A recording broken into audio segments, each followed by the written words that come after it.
आपण पाहत आहात केएस न्यूज मराठी। दुःखात नाहीत, तुमच्या दुःखात नाहीत। सांगोलकर आज पक्षाच्या मदतीसाठी धावून आले। कुणाला तरी आमिष आलं, कुणाला तरी पाकिट आलं म्हणून पार्टी सोडून पळाला। पोराचं लग्न आहे म्हणतो, आधी लग्न कोणण्याचं, आधी जिल्हा परिषद पार पडेल मग पोराचं लग्न करू। भाजपकडनं भरपूर पैसे येणार आहेत। आम्ही एवढंच सांगतो, लग्नाला जेवायला जेवण देतो, तेवढ्यावरच मतं मागणार आहे। आमची काय लय परिस्थिती हाय, दुकान बिघाड आता कुठे सेटल झाले, लय खर्च करायला लावणार नाही।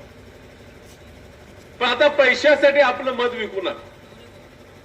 या भाजपला कुठेतरी चपराक दिली पाहिजे। महिलांची फसवणूक केली, शेतकऱ्यांची फसवणूक केली। निवडणुकीच्या विधानसभेच्या आधी काय सांगितलं, सगळ्यांची कर्ज माफ करू। झाल्यावर मुख्यमंत्री म्हणतात, मी कुठे बोललो, अजितदादा बोलले होते।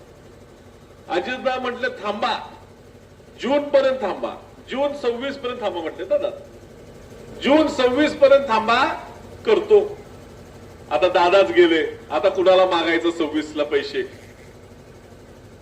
पण दादांच्या सुद्धा अजितदादाच्या लक्षात आलं होतं की आपण जाऊन चूक केली, म्हणून दोन्ही पक्ष एकत्र येऊन भाजपच्या विरोधात लढा या महापालिका निवडणुकीपासून त्यांनी चालू केला होता।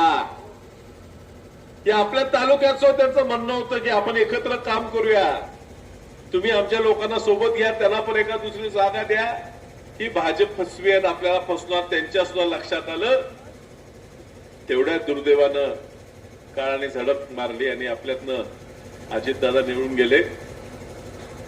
पण ह्या तालुक्यात आपली आघाडी, आम्ही एकत्र काम करू। एखादा कार्यकर्ता इथे तिथे जात असेल त्याला पण सरळ करू। पण ह्या निवडणुकीत मी तुम्हाला सांगतो, भाजपची निवडून यायची परिस्थिती नाही। महापालिकेच्या निवडणुकीत तुम्ही मोबाईलवर जावा दिसेल, चंद्रकांत दादा म्हणत होते पैज लावा, पैज, भाजप 55 ते 60 निवडून येणार महापालिकेला, पैज लावा म्हणत होते। आता कुणी कुणी पैजा।